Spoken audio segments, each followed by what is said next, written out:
பிக்டேல் மக்கா குரங்கை சட்டவிரோதமாக வைத்திருந்த குற்றம் சாட்டப்பட்ட சந்தேக நபர் இன்று நீதிமன்றத்தில் அந்த குற்றச்சாட்டை மறுத்தார்.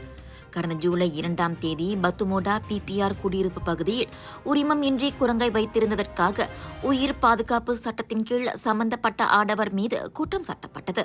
சூழலியல் அழிவால் ஆபத்தான நிலையில் உள்ள இந்த குரங்கினம் மலேசியாவில் பாதுகாக்கப்பட வேண்டிய உயிரினங்களில் ஒன்றாக பட்டியலிடப்பட்டிருக்கிறது. இதனை வைத்திருப்பதற்கு வனவிலங்கு மற்றும் தேசிய பூங்காத்துறை வழங்கும் உரிமம் மிக அவசியம் என்பது குறிப்பிடத்தக்கது.